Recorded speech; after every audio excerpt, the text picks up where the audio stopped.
పూర్వం అంటే త్రేతాయుగం, ద్వాపర యుగం ఇలాంటి యుగాల్లో ఎంతో మంది గొప్ప వీరులు ఉండేవాళ్ళు. వాళ్ళకి చాలా బలం, చాలా శక్తి ఇలా ఎన్నో ఉంటాయి. కానీ వాళ్ళు ఒకవేళ మంచి వైపు కానీ ఉండకపోతే వాళ్ళకున్న బలం మొత్తం వ్యర్థమే. అలా మనం అలాంటి వాళ్ళు చాలా చెప్పుకున్నాం. ఈ రోజు అలాంటి అతనే వాలి. అతని గురించి ఈరోజు చెప్పుకుందాం. Welcome back to my channel. You are watching Krishna ఫ్యాక్టమ్.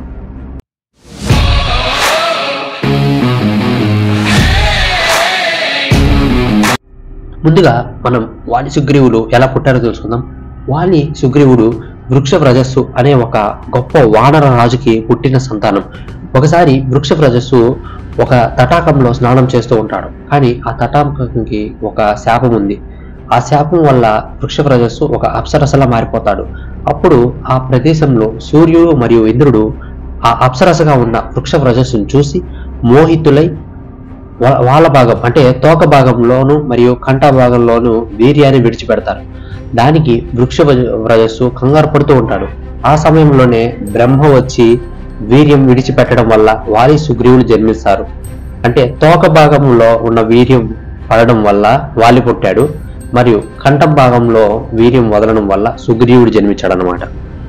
వాలి యొక్క పరాక్రమం గురించి తెలుసుకోవాలంటే వాలి ఒక మహాబలవంతుడు. ఒక పెద్ద కొండ శిఖరాలను కూడా బంతుల్లా చేసి ఆడుకునేవాడు. దృఢమైన చెట్లను ఇష్టం వచ్చినట్లు పీకి పారేసేవారు. ఒకసారి దుందుబి అనే రాక్షసుడు సముద్రుడు మరియు వాయువు వంటి వారితో యుద్ధానికి సిద్ధమవుతాడు. వారు అతనితో యుద్ధం చేయలేక వాలి దగ్గరికి వెళ్ళిపో అని చెప్తారు. ఆ రాక్షసుడు తన యుద్ధ కాంక్షను తీర్చుకోవడానికి ఒక పెద్ద దున్నపోతు ఆకారంలో కిష్కిందకు వచ్చి పెద్దగా పెడబుబ్బలు పెడుతూ సాగాడు. అనవసరంగా ప్రాణాల మీదకు తెచ్చుకోవద్దని ఆ రాక్షసుడికి వాలి నచ్చజెప్పబోతున్నాడు. కానీ ఆ రాక్షసుడు అసలు పట్టించుకోనే లేదు. దాంతో వాలి కోపం వచ్చి ఆ రాక్షసుడి కొమ్ములు పట్టి మెల్లిదిప్పి విరగొట్టాడు. రక్తం కారుతూ ఆ రాక్షసుడు అక్కడే మరణించాడు. అయితే ఆ రక్తం ఋష్యముఖ పర్వతంపై తపస్సు చేసుకుని మాతంగ ముని ఆశ్రమంలో చల్లా చితురుగా పడిపోయింది. దానికి కోపం వచ్చి ఆ ముని వాలిని శపించాడు. ఎలా అంటే, ఈ పర్వతం మీదకు నువ్వు గాని వస్తే నీ తల పగిలి చస్తావని శాపం ఇస్తాడు. అందువల్లనే వాలి ఆ పర్వతానికి చాలా దూరంగా ఉంటాడు. నెక్స్ట్, వాలి సుగ్రీవుల మధ్య వైరం ఎలా ఏర్పడింది తెలుసుకుందాం. సుగ్రీవుడు అన్నకు విధేయుడైన సేవకుడు లాంటి వాడు. ఒకసారి మాయావి అనే రాక్షసుడు అంటే మాయావి దుందుబి కొడుకు వాలిపై యుద్ధానికి వచ్చాడు. వాలి మాయావి యుద్ధం చేస్తూ ఒక కొండ గుహల్లోకి వెళ్ళిపోతారు. సుగ్రీవుడిని బయటే కాపలాగా ఉండమని వాలి చెప్తాడు. నెల కాలం గడిచినా వారు బయటికి రాలేదు. ఎడబుబ్బలు చాలా కాలం తర్వాత ఆగిపోయాయి. వాలి మరణించి ఉంటాడనుకొని సుగ్రీవుడు భయపడ్డాడు. అంటే వాలి మరణించాడంటే రాక్షసుడు గెలిచాడనే కదా, అంటే రాక్షసుడు బతికే ఉంటాడని భయపడి అతను బయటికి రాకుండా గుహకు అడ్డుగా ఒక పెద్ద బండరాయిని పెట్టి దుఃఖిస్తూ కిష్కిందకు తిరిగి వచ్చాడు సుగ్రీవుడు. ఇంకా చేసేదేమీ లేక మంత్రుల కోరికపై రాజ్యానికి రాజుగా అభిషేకితుడయ్యాడు. అయితే కొంతకాలానికి వాలి తిరిగి వచ్చాడు. దుర్బుద్ధితో సుగ్రీవుడు కొండ బిలాన్ని మూసివేశాడని దూషించి అతన్ని రాజ్యంలోంచి తరిమి కొట్టాడు. తన అనుచరుడైన హనుమంతుడు మరి కొద్దిమంది పరివారం సుగ్రీవుడు ఋష్యముఖ పర్వతంపై తలదాచుకున్నారు. ఇలా ఉండగా చాలా కాలం గడిచిన తర్వాత సీతాన్వేషణలో శ్రీరాముడు మరియు లక్ష్మణుడు ఋష్యముఖ పర్వత ప్రాంతానికి వచ్చారు. దారులైన రామలక్ష్మణులను చూసి సుగ్రీవుడు భయం చెందుతాడు. వారిని గురించి తెలుసుకోమని హనుమంతుడిని పంపుతాడు. హనుమంతుడు తన మృదువైన మాటలతో వారిని గురించి తెలుసుకున్నాడు. రామలక్ష్మణులు తమ రాక కారణాన్ని హనుమంతుడికి వివరిస్తారు. కార్యార్థులమై సుగ్రీవునితో స్నేహం కోరుతున్నామని చెప్పారు. హనుమంతుడు తన నిజరూపం ధరించి రామలక్ష్మణులను తన భుజాలపై ఎత్తుకొని సుగ్రీవుని వద్దకు తీసుకువెళ్తారు. హనుమంతుని ద్వారా వారి వృత్తాంతాన్ని విని సుగ్రీవుడు రామలక్ష్మణులను స్వాగతించి ఆదరించాడు. సీతాపహరణ వృత్తాంతాన్ని విని సీతమ్మను వెతికడానికి తాను సహాయపడతానన్నాడు. రాముడు సుగ్రీవుడు అగ్ని సాక్షిగా మైత్రి నేర్పరచుకున్నారు. సీతను వెతికి రాముడికి అప్పగిస్తా అని సుగ్రీవుడు ప్రతీన పూనాడు. రాముడు ప్రశ్నించగా సుగ్రీవుడు తనకు తన అన్నకు వైరం ఏర్పడిన కారణాన్ని వివరించాడు. ధీరుడైన సుగ్రీవుడు కథ విని రాముడు తాను వాలిని సంహరిస్తానని మాట ఇచ్చాడు. వాలి అసమాన బల పరాక్రమాల గురించి సుగ్రీవుడు రాముడికి వివరించాడు. ఎందుకంటే సుగ్రీవుడికి నమ్మకం లేదు రాముడు వాలిని చంపుతాడని. అందుకే వాలికి చంపాలంటే సుగ్రీవుడికి నమ్మకం కుదరాలని నమ్మకం కలిగించడానికి రాముడు కొండలాంటి దుందుబి అనే రాక్షసుని కళేబరాన్ని 10 కోసాల దూరంలో పడేలా తన్నాడు. ఒకే బాణంతో 7 సాల వృక్షాలను ఛేదించాడు. సుగ్రీవుడు ఆలింగనం చేసుకొని అతనికి అభయమిచ్చాడు. మరుసటి రోజు వాలి సుగ్రీవుల మధ్య పోరాటం.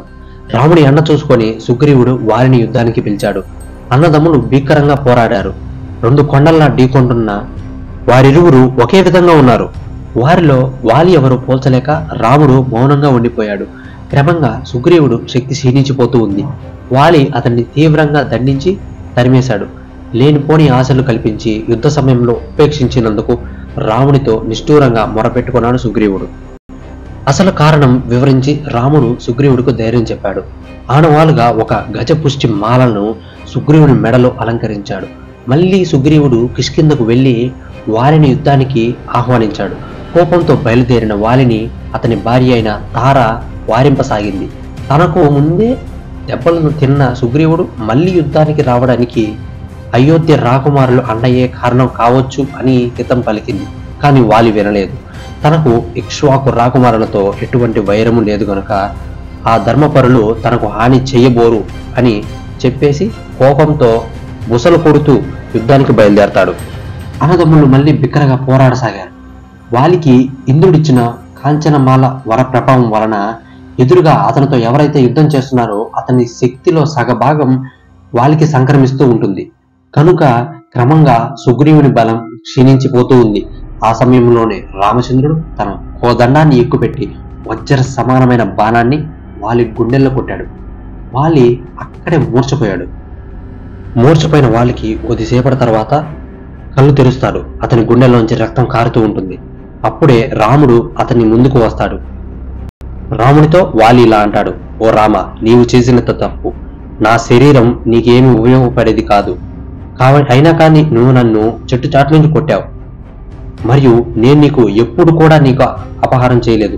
అయినా కానీ నువ్వు నన్ను చంపాలని చూశావు.